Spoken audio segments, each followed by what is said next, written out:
Unpopular opinion, skip the Louvre. Do you even know why you're coming here? This place is enormous. It is the largest building in all of France. It's crowded, it's often very hot, and are you really that into Italian portraiture? Did you even know what I was referring to there? The Mona Lisa. Why are you coming to see the Mona Lisa? If it is a bucket list item and you have to do it, obviously, I won't be able to dissuade you. And at the end of this video, I'm gonna show you the perfect way to go to the Louvre, and probably the only way to go to the Louvre, in my opinion. But you're gonna have to stick around to the end of that. We've got a few alternatives for you today because you really don't have to do this. There are some amazing places in Paris, wonderful museums that you can go see, smaller, easier to get into, and not remotely as crowded or overwhelming as the Louvre. So let's get into it. Here's my pocket's guide to skipping the Louvre.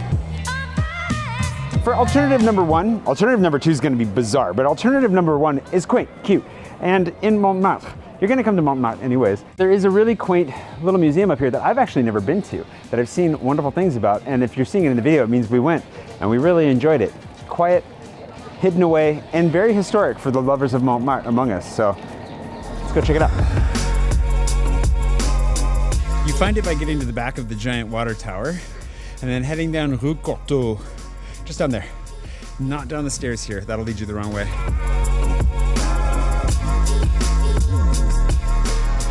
If you're wondering where the reels come from, Ariana's the one that's been making those, so don't give me credit. You thought you were done with the stairs. I know. But there's 2 more floors.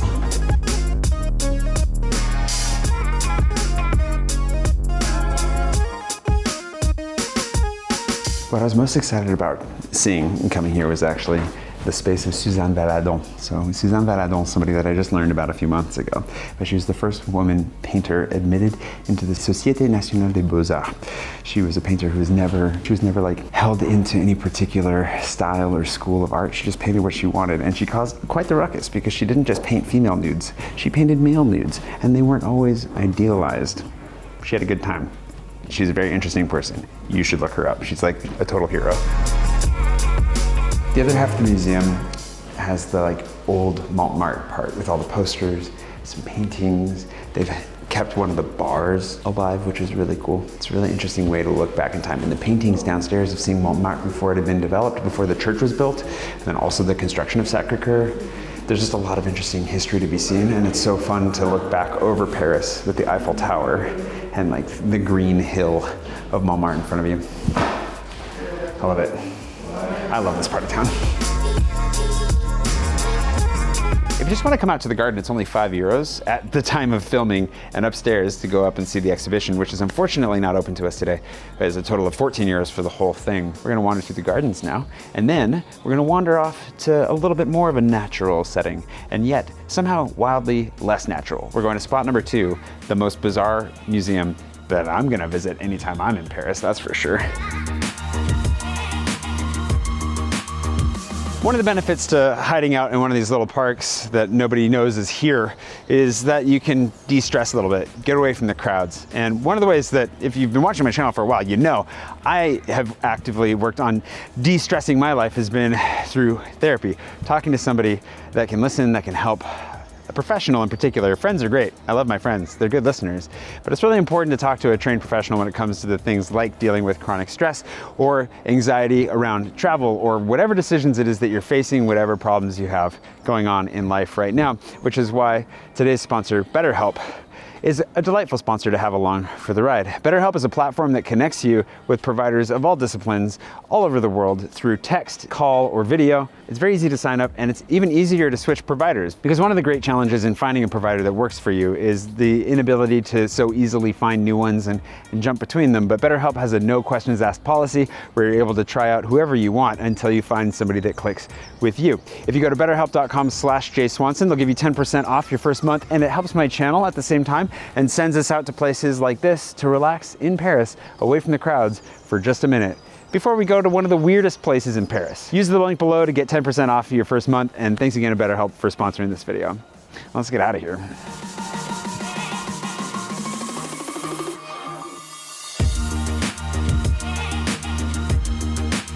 I'm not gonna lie, I am enjoying this a whole lot more than I would have expected.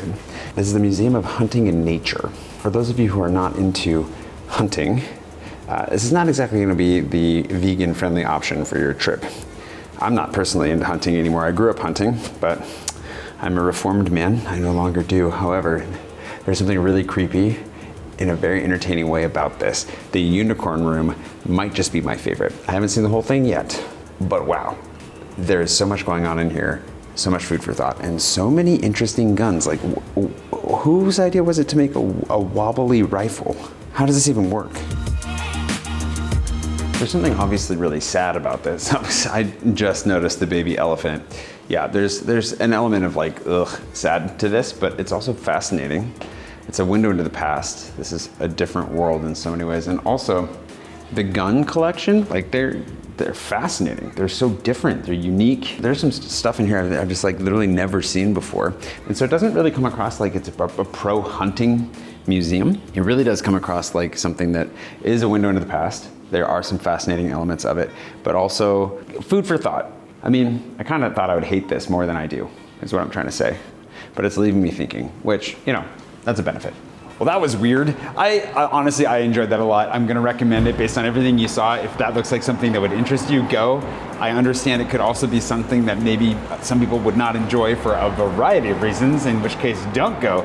We're about to leave the weirdest place we're going to in this video and head to a place that's far more standard. You've probably heard of it, and if you haven't, you should have, because one of my favorite sculptors of all time, Rodin. It's time to go pay him a visit.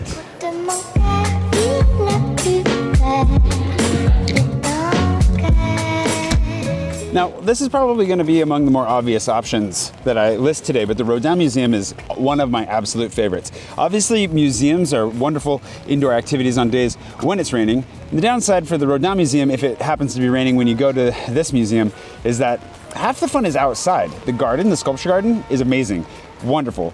Try to come here on a day when it isn't raining. You can still obviously walk around with an umbrella and enjoy the outside, but man, is this place gorgeous in the spring and then just wonderful to wander around in the summer. The permanent installation on its own is worth coming to see. Rodin's one of my favorite sculptors. It's just so evocative, everything he creates. And usually there's an exhibit going on inside as well that's very worth it. You might see a Van Gogh for all you know. When you come in, walk on upstairs and find out what's going on. Anyway, this is a great alternative to going to the Louvre because it's not usually all that crowded. You have this space outside. You can wander over to the Les Invalides after if you'd like to hang out in the grass. It's just a nice chill environment.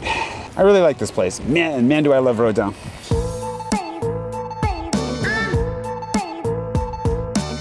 In the Louvre, we've got the biggest collection of Da Vinci paintings.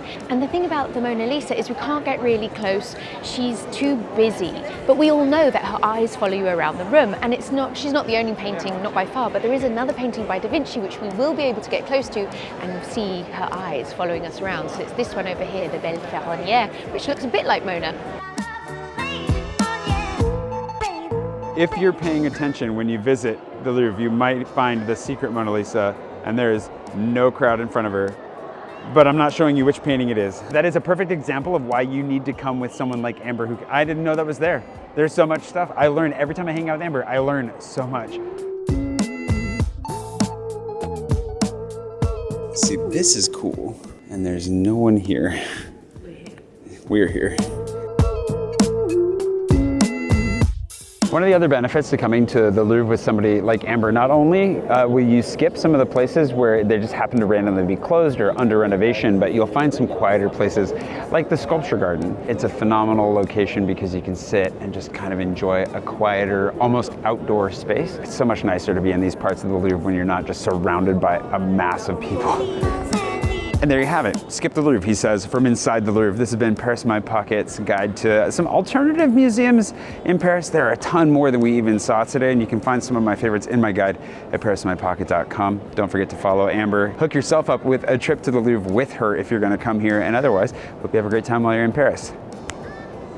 A better time than the guy who's getting his butt ripped off. There are a lot of people that get their butts ripped off in the Louvre. It's really weird.